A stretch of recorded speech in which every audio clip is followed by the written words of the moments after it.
Welcome back. Welcome in. This is Country Roads Confidential at earsports.com, a Paramount podcast. I am Mike Casazza here on a Monday morning. Final week of the regular season. Chris Anderson, one, welcome back. Two, let's not go forward. Let's look in reverse for just a minute here. We did not talk Saturday evening. Can't imagine, no offense to you, there would have been anything earth-shattering about the different takes we could have shared with one another. 42-21, pretty lopsided game. 2 days later, let me quiz you for a second.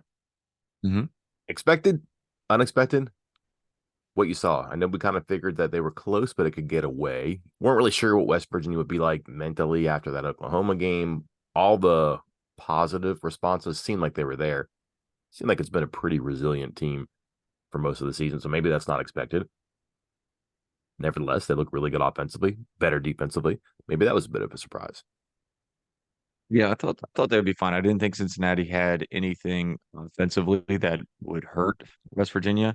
So I think maybe my prediction, I think maybe I did it for our Cincinnati podcast. I said something like West Virginia 24 to like 17 or something like that. I just didn't think Cincinnati was going to be able to get anything going offensively.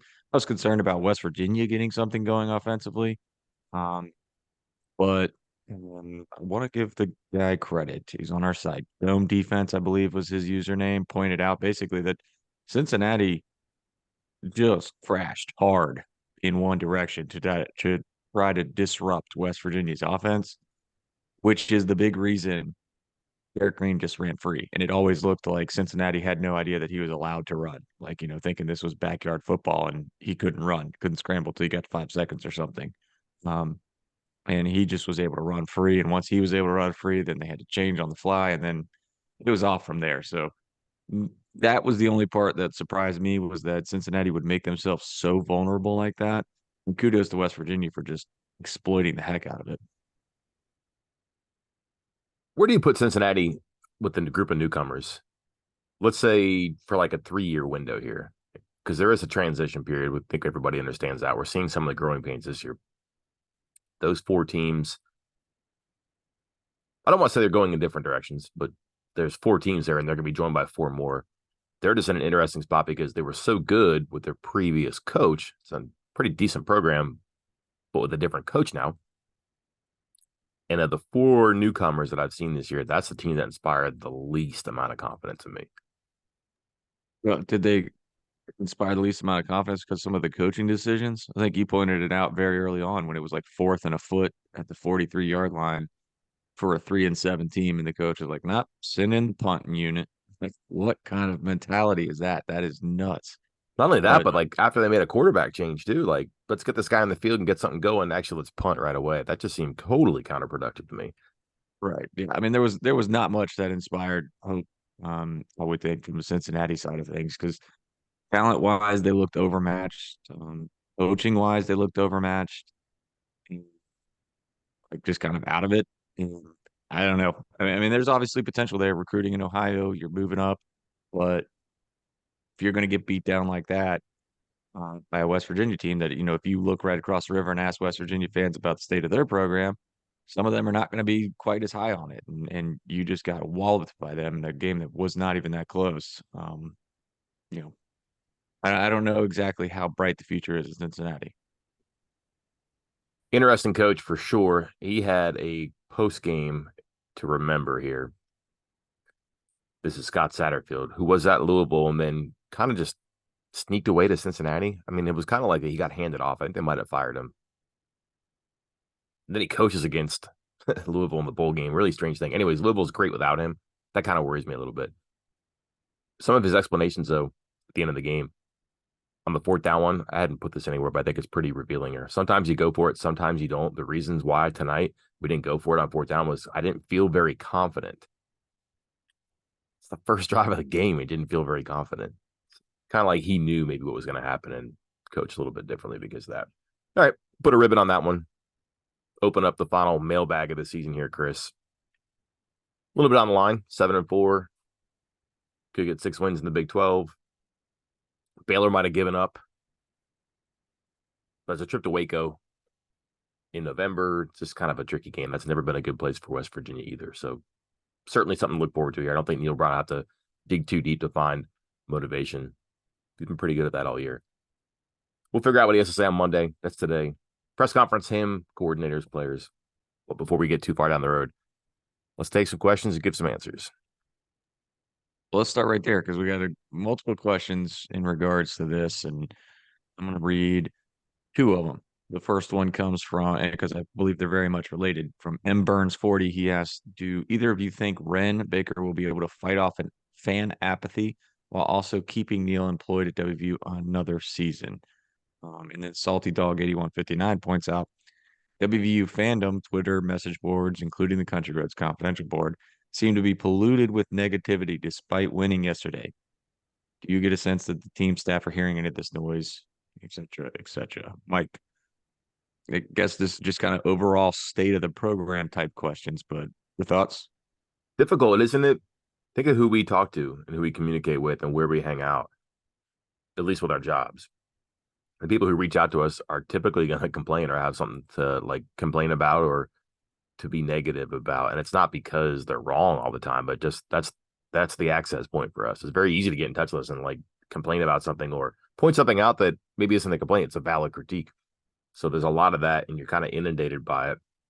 That makes it difficult to get a true reading, I think. And so much of, just to be honest, Chris, like so much of the past, let's just say year, has been trying to figure out if and when and why they would get rid of the coach.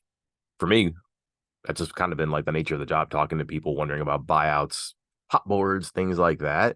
So it's just kind of like on the tip of your tongue that people just generally aren't impressed, excited, whatever you want to call it. So I don't know how widespread that is. I think a lot of the indicators make you think that it's not just like I said, the neighborhood that you and I hang out in, because the attendance hasn't been great. There's donation levels and support for this and that. But they got players that come in from the portal. We'll see how many they lose. Gonna have a good bowl game, I think. Might be an exciting opponent that can like, stir the drink a little bit for the offseason. I don't think any of that stuff gets rid of that apathy though. And there's no great answer apart from get like a 10-win season and some NFL players that make you feel like you're really looking forward to something like you haven't in a while. So that's a hard one to do. How would they do it? Is there some marketing mix? Is there some cleverly edited video? I don't think it's anything like that. We could complain about access. Let's talk to the players more. Let's tell more of their stories. I don't think that does it. It's just difficult. They haven't really done it in a while. It's been kind of ho hum for a couple of years. And when you see something good happen or something better happen, I think it takes a while to turn things around and make you excited about it again, too. So I don't know how they fight that. I think the question to me would it be, is that severe as people think, as widespread as people think? It might be. But then how do you get out of that? So whether it's a big thing to make it smaller or a small thing to make it non-existent, that's a question everywhere where the team isn't, winning trophies and hanging banners. I think for the most part, and this goes with things outside of sports as well and their favorite sports teams, people are going to stick to what they think pretty much no matter what. Mm-hmm. Like they're just not going to change their mind about stuff. Um, I noted in the stock up, stock down after the game, I said one of the big things I've noticed is that Neil Brown is adapting. He's changing. He's changing his approach. One of the biggest ones was, you know, personnel and being willing to change up something that's not working and putting in younger players. I mean, I don't know if you recall this, Mike, but there were many a games where you and I would talk on a post game rapid reaction pod, and it was like, why will he not make a change when player X is, once again having a subpar game? He will not get away from the old veteran who's okay to try something new. Just won't do it. He's doing it now. And then it was, hey, why this offense stinks? It can't get anything going. Now the offense is getting something going. Things are changing. There seems to be some sort of positive trend going on, and he's making some changes for the better. And some people just aren't going to change their mind. I mean, that's just the case. They're just not going to. Again, until I mean, maybe once you get to 10-2 and you're in the Big 12 championship game. But even then, I'm sure some people point, oh, the schedule wasn't that good or whatever it is But this week. But you know, it I mean, I'm not crazy, right? Like this feels like this is something that happened even with previous coaches. Like there were people who were always going to hate Dana. There were people who were always going to uh not support Bill Stewart or completely support Bill Stewart or completely to support Dana. And even with Rich Rod, like this is pretty normal, right? Yeah. And then, Yeah. so I think everything you just said is a good point. It might lead to the answer here. So, what more does he have to do then? And part of that's going to be whether or not people want to be honest with themselves. And it doesn't mean that they have to agree with this, but they have to probably at least consider the variables that this could have gone really, really poorly this year, too. They could have lost some of these games that they won. Just the stuff that you kind of critique Brown for in the past. It didn't happen this year, and that's why maybe they're in a good spot. Does that mean he outgrew it? Does that mean it can't come back? No. There were a lot of critiques and gripes about, for example, the offense and the roster and this and that, youth movements. Can this side of the ball do this? Can this part of this side of the ball do that? And I think slowly but surely some of those things have kind of turned for him a little bit. So what's left? And could he address that? So the forthcoming answers, that could be staffing decisions, it could be transfer portal acquisitions, it could be not only signing players, but getting them in a position to play in the recruiting class. Can that continue to go in a spot that makes people continue to turn toward him? So maybe it's not done yet. Does he see it through? And then it's not necessarily how does it look at the end, but what's the work that goes into it? Does he continue to do that? Does he continue to adapt and evolve in the manner that people think is probably been rewarding or positive this year that hadn't been there before? Can that continue, or is that just a 1 year desperation thing to clear the deck, get himself situated in a better direction? That probably wouldn't make people as happy. Think it's important that, like you said, he continues to do it. You have to stack these things. You have to stack the positive momentum. It's like if you're working out, you're trying to get in shape. If you have one great workout and then go 3 days without working out, like that's not good. Like, that one day of working out's gone. You've forgotten about it. And it's just the same case with coaching, the same thing with sports. You do one great thing, but then, if you don't retain the talent that's currently on the roster to get them come back, if you don't add to it by bringing in a nice transfer portal class, a nice recruiting class, if you don't, if you do lose coaches and you don't replace them in the right way, anything and everything positive that happened this year is now forgotten because you didn't stack, you didn't continue to add to it. It goes right back to by the way, I haven't heard trust the climb in a while, but our comments back with trusting the climb. When you climb a mountain and you slip and fall one time, you don't slide back a little bit, you slide all the way back to the bottom or back to a flat point. So you are one step forward, four steps back. So you really need to stack some positive things in a row, which again, um, you win the Cincinnati game, but if you go and lose at Baylor, Cincinnati's forgotten. It's gone. Like nobody cares anymore. You beat Cincinnati and you beat Baylor. Okay. All right. Hey, that's two nice that two overmatched opponents, but two blowout wins to end the season. But then you lose in a bowl game. Those two games are forgotten. But then if you win the bowl game and you're 9-4, then it's hey, 9-4, won three in a row to end the season. Now people are forgetting that Cincinnati and Baylor sucked and you're just talking about the team being 9-4 and maybe talking about what you added in the offseason as well. And then the question becomes, well, what do we have to change? What left? Why did it change? What's the inspiration? We just won 9 games. So again, how much can it continue? Will it continue? I think that it's not yet answered, but it's not a social media graphic. It's not even like a season ticket thing. There's going to be a series of things that apathy is a good word. Like people probably should be more excited about things, but they can qualify a lot of it too and say that the schedule's this and could have lost that. And it's hard to dispute that it is. It takes a lot of time to deflate those arguments. Speaking of retention in the offseason, multiple people asking related questions. So again, I'm going to pop two in a row here. How many players can go to Country Roads? Well, they said CRC, but Country Roads Trust and ask for a blank check and get it. That's from CMM 0016. He says CRC. I tell you what, we don't have any blank checks to write, so it's not us. And then Butler Ear follows up with what is the money range for the CRT players? Is the CRT fund growing or shrinking? Do we have enough? Mike, you got any updates or anything you've heard about the fund, how it's doing? Is it healthy? I don't know if we need actual dollar amounts or if you know them, but is it healthy? Honestly, had not talk to people about that, and it's probably time to do it because sooner or later you want to realize profit from your success. So can they go out and talk to some people now and say, hey, did some good things, got these guys coming back if people like you can help us. So I imagine that those mailers or phone calls will go out soon, but I don't think it's in a bad place. And I think that they could really go out and pitch it properly here to be effective. Not only, again, it's a hard thing to point to the transfers and say, boy, how about Beanie Bishop? Because that's been good. And again, we've been over that, but like it's a Fatorma Moba and a Daylon Hawkins, are those guys, one, were they like big NIL guys? Probably not. But you're going to have to do that type of work with people to make sure they understand this is good. It can get better. We can get three Beanie Bishops. We can go to Beanie Bishop on offense and defense. And so you have those conversations. But the bigger thing is, boy, do you like Jaheim White? Boy, do you like Traylon Ray? Boy, do you like Ben Cutter? Yes, so do we. Can we keep him here? Like, you're going to have to do that stuff. So they need to probably get to work on that sooner than later. And I'm sure they have, because what do you think, Chris? Like a day after the Baylor game, they'll start having conversations with people.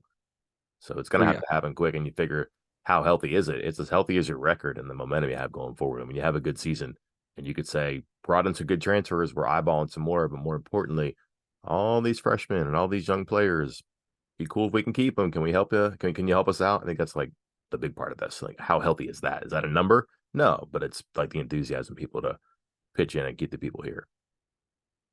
You asked about, how quickly that stuff is going to be happening. Might already be happening, and it might already be like with depending on the players.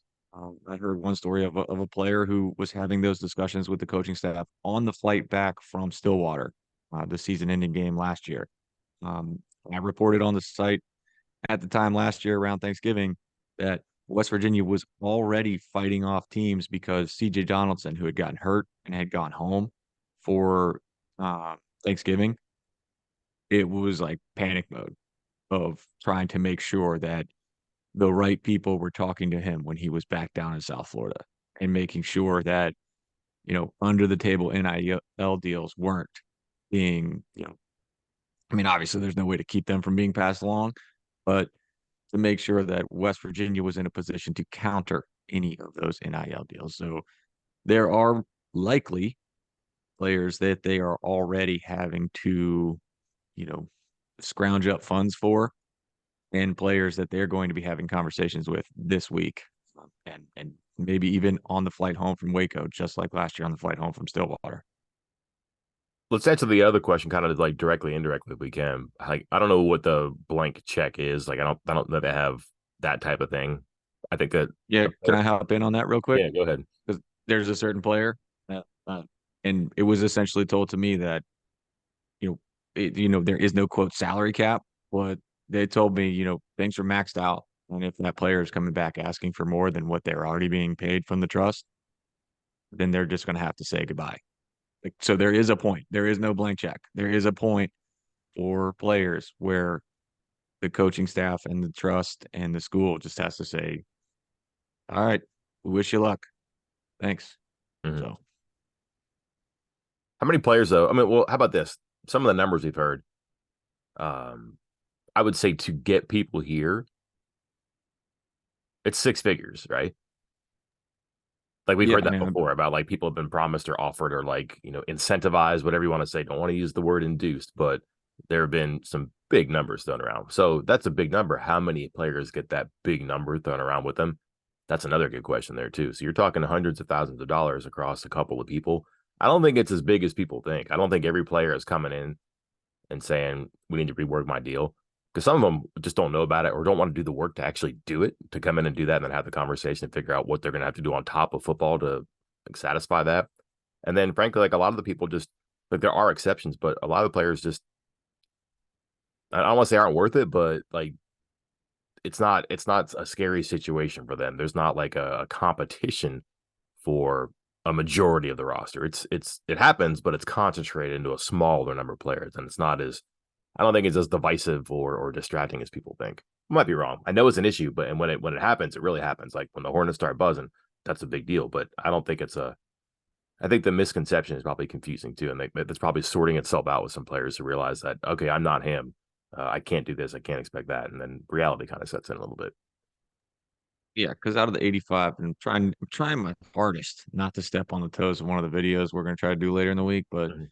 out of 85, scholarship players, maybe a handful are getting pursued like CJ Donaldson was last, Thanksgiving time that I was talking about. Maybe a handful. And then maybe a handful more that are being lightly, pursued by others, and a handful more that are getting some glances from across the room from other schools.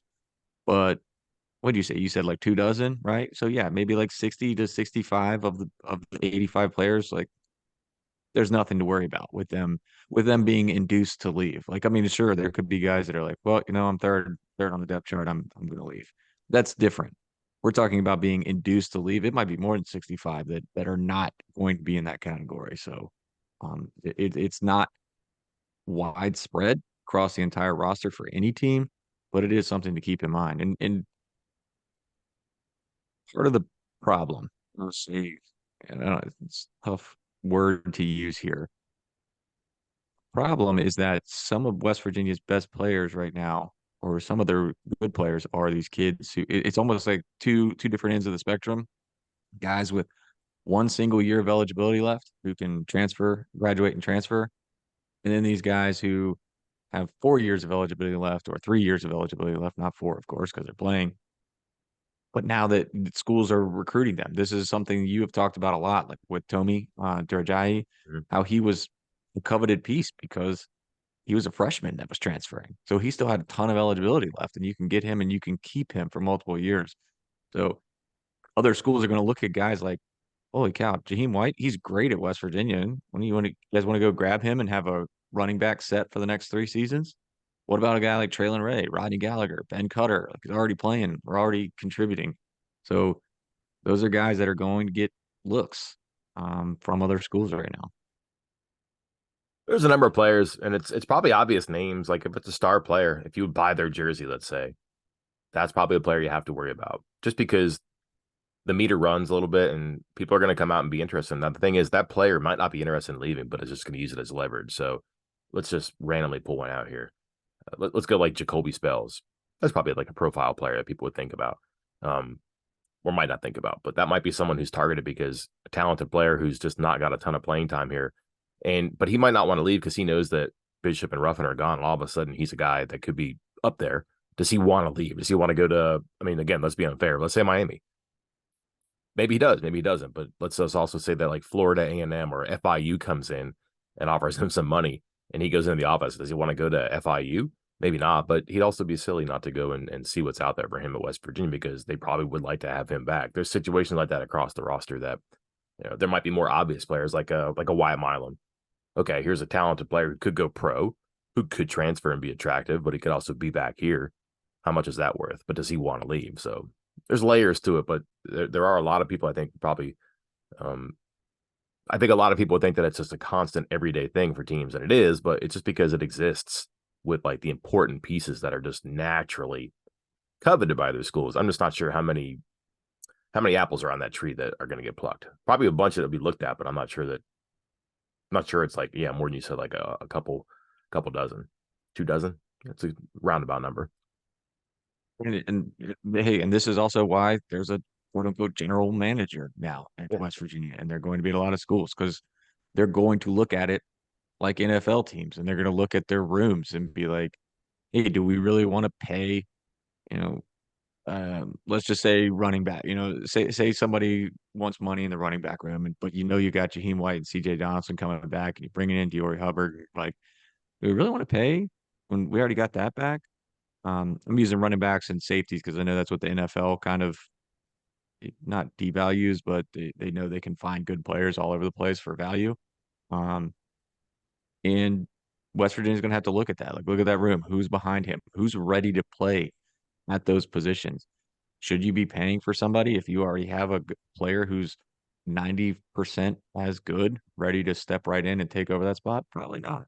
And those are the decisions they're going to have to make at pretty much every position on the field. Yep. Stay tuned on that one. It's going to be a Oh yeah, lively part of the offseason.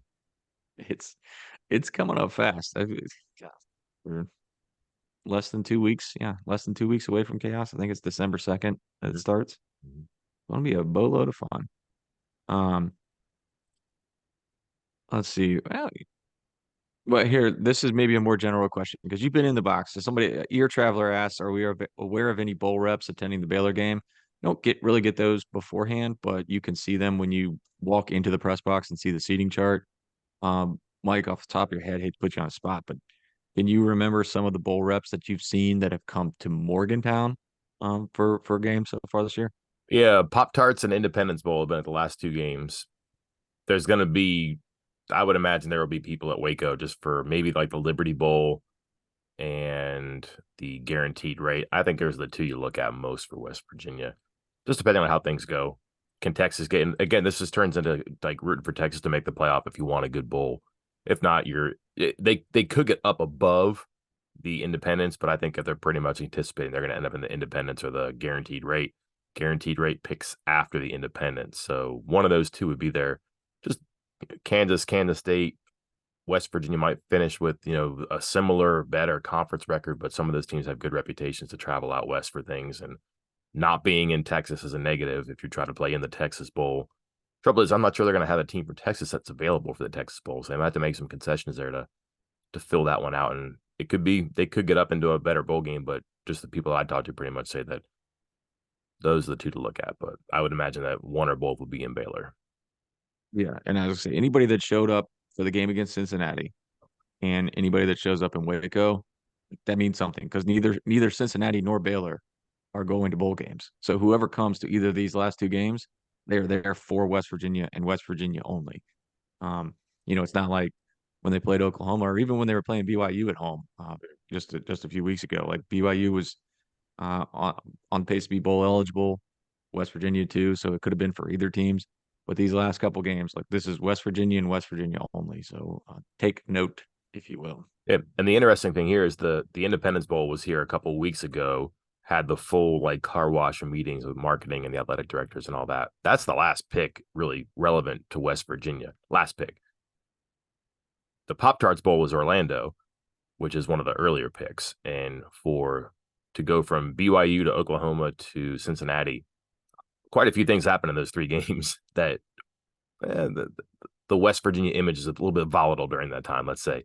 But to be there in that last game to see them play so well and to be the Pop Tarts Bowl, which is a higher pick, an earlier pick, that's intriguing, I think. So there's a chance they get above it. They're not there on accident. Like I was there to do something and take a look. So maybe a wing could get them up into that Orlando conversation. Again, he's not there because he's just trying to spend a Saturday afternoon in Morgantown. He's there because he's trying to do some work. Related bowl question while we're at it from SG Taylor 24, and I have no idea the answer to this question, but I'm going to throw it out there so Mike can also say he has no idea or provide some insight. I'm not sure, but he wants to know any idea on changes to the bowl tie-ins given the Pac-12's collapse. What do you think is going to happen with that, or have you heard anything? They're going to have to do something because, for example, they play a Pac-12 team in the Pop Tarts. No, the guaranteed rate. Is that right? That's a Big Right? Ten. Yeah, the one in Arizona. Yeah. The other one in Arizona, the Alamos Pac-12. So there's a couple. I think there's two Pac-12 tie-ins. There's only two Pac-12 teams next year. So they're gonna have to figure that out. So I don't know how they do that. And they're gonna have to rework that, and I don't think it's a year for bowl cycles either. So they're gonna probably have to spin that wheel a little bit earlier. I know I've talked to people about how I have talked to people who just say that the current system isn't going to work because not only that, you're going to have way too many teams in a conference like the Big Ten that's going to have probably more available teams for a bowl than there are bowl possibilities and good teams too. They're going to have to figure out how to split those up and disperse the Pac-12 teams that have or the bowls that have kind of faded because they're all part of the Big 12 and or excuse me the Big 10 now. Next question comes from DKWVU fan 100, and it's one of Mike's favorite topics. It's contract extensions once you get under 4 years. It's one of your favorite things. Neil Brown's up in 2026, and DKWVU fan asks, with Mike stating a contract extension is unlikely, how does or would this impact Neil Brown, especially if he wants an extension and is told no? All right, so don't put headline out there that I said that they're not going to extend him. Okay, I think I wrote somewhere that it wouldn't be my. I just don't think that. I don't think that they're going to do it because it just seems like a strange move to me. But also, I'm not sure Brown would do it. So, hey, Neil, let's give you a couple more years, but let's make it easier to fire you. That's a hard conversation to have. Like, I Right, love what because you're any doing. extension is going to be like the Dana extension, right? Where it's like, hey, yeah, we're extending you, but it's not guaranteed and stuff like that. Yeah, and which was divisive. I think Dana just wanted that to be done with and not work. I mean, he cashed in 10 wins, but what did he really get out of it? Like, I didn't do much different, and he still had to pay when he left. So you go into Neil Brown's office or you talk to his agent and you say, "Congratulations, we're really happy that you won 8 or 9 games this year. We want to give you some more years, and we feel so good about the way things are going that we'd also like you to reduce your buyout so we can pay less to fire you because boy, that was an issue for the past 12 months."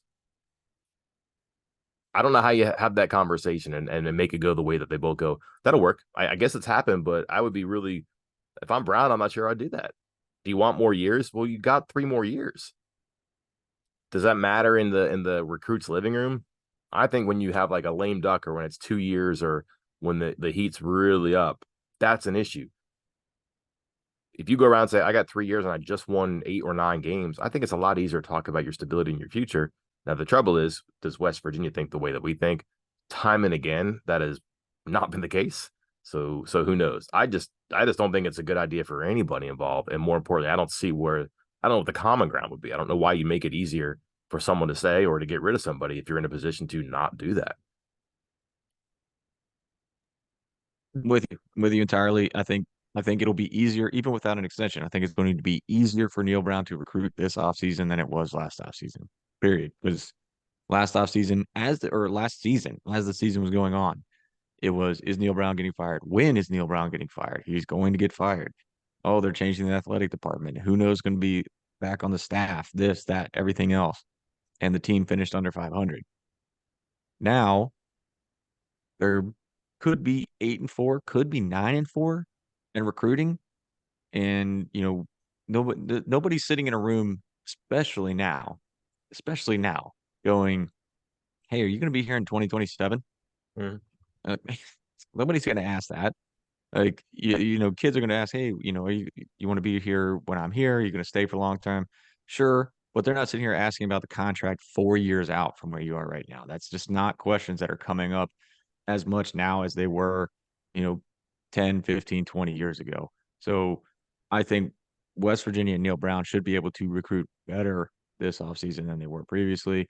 And I'm with you. I don't see why either party would want an extension unless, Neil Brown's not going to want an extension because you're kind of negotiating an extension at a semi-low point again on the way back up. But if you think you're better than this, like you're not negotiating at your true value.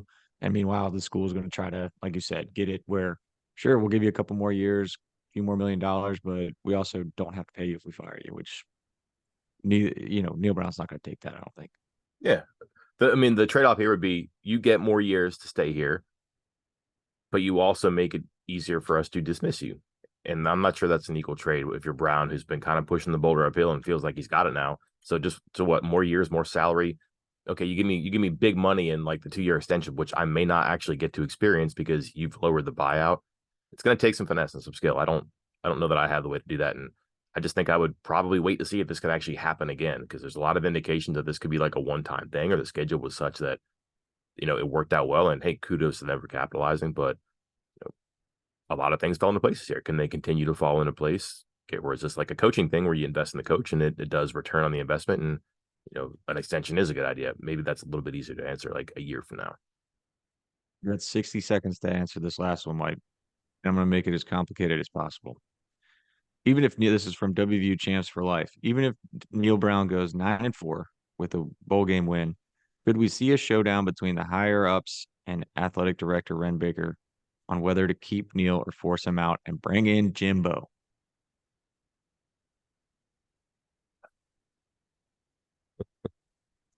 You're Like, wasting some of your 60 seconds. I know.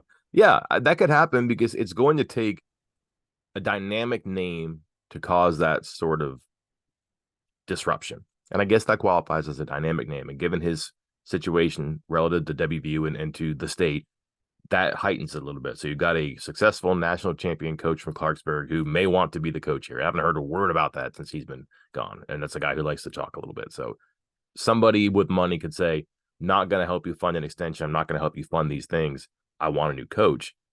I just don't know who that person is or who those people are. And then can you let them in? And because they're going to want a lot to do with not only hiring the coach and making it possible, but with football in the future there moving forward. And that's a really tricky thing for Brown. Could it happen? Excuse me, for Baker. Could that happen? Sure. That's not like a random script that happened in college sports before. Could it happen here? Yeah, why not? West Virginia, strange things happen. So I just don't know that it's going to come. And I don't know that there's a tug of war to get rid of Brown on one side to pull in Fisher from the other yet. That was it. I just wanted to give you 60 seconds for that one. There were still a handful of Jimbo questions in there. I know that's also one of your favorite topics. Yeah, gotta let it breathe. It's been what, a week? It feels like a month. So see what happens and let that guy kind of blow in the wind for a little bit and let West Virginia finish the season and figure out where things are and what they want to do. So who knows? Perhaps for all you know, they want to extend Brown, and Brown goes, absolutely not. I'm not happy here. And they go, well, okay, we got to go get this guy named Jimbo, and then the whole thing blows up, right? I suppose that's fan fiction people might like to read too. Could it happen? I guess, but we just don't have those indications yet. So again, give it time. Well, I think that wraps us up for today, Mike. Again, all you guys listening, if you didn't hear your questions, we've already picked a couple of them, and you probably know who you are because they were blatantly bait questions for the podcast. They're going to get their own individual 3-minute videos later in the week. If it was not one of those two, I will be answering them in a written mailbag going up on Tuesday. Neat. Full Monday, last Monday of the regular season. Again, head coach, coordinators, players, and then let's see what else is happening today. A Monday in college basketball. Oh, it's waiver season, Chris. Maybe you hear something today. It's got to be sooner than later, you would think. If not, West Virginia on the court in North Fort Myers, Florida. Fort Myers, Florida, against SMU, 8:30ish tonight. We'll be covering it. Don't forget about that one. Someone here might have forgotten about that. Until And then, I'm Mike Kazaza. I'm Chris Anderson. We'll talk to you then.